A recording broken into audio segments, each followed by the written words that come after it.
The charge that the principal has laid out in his remarks thus now is demystification, to take an issue that has obvious relevance to the place Jamaica finds itself in the world, and to bring the relevant issues to bear in a way that can engender, foster debate in the community.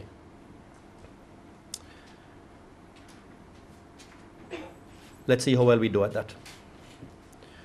The presentation is divided into 4 parts. First, I'm going to be describing the nature of both regimes, fixed and flexible exchange rates.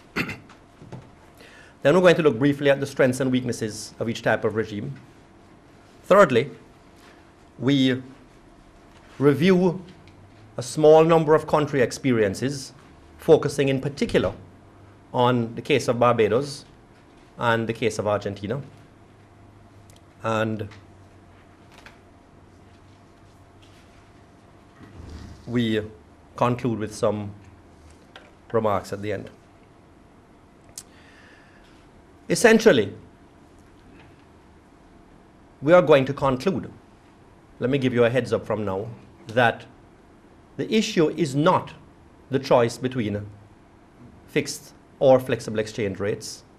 The issue is whether you're able to manage your fiscal and monetary undergirding of the economy in a way that promotes stability or not.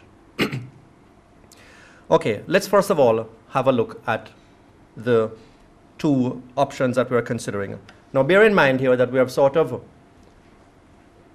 categorized what is really a plethora of exchange regimes on a continuum into 2 groups.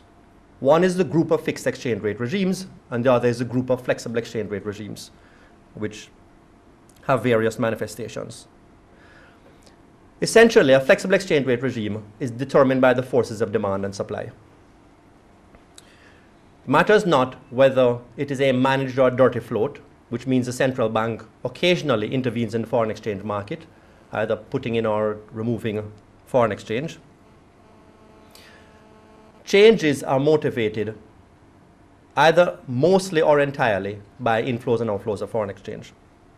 But the important point to recognize in a flexible exchange rate regime is that the central bank has no obligation to intervene in the foreign exchange market.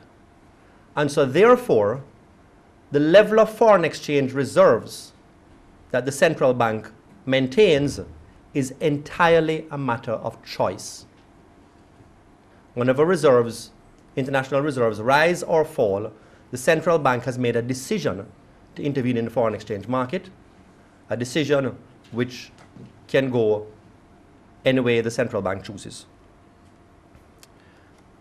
In contrast, a fixed exchange rate is determined only by the willingness of the central bank to trade at that announced rate. That is the only way to fix a rate. You can't fix an exchange rate by passing a law. You can't fix an exchange rate by putting people in jail who don't trade at that rate. The only way to fix an exchange rate is to have a central bank or some market maker be able and willing to trade at that rate, in which case buyers have no incentive to pay more anywhere else, and sellers have no incentive to accept less anywhere else.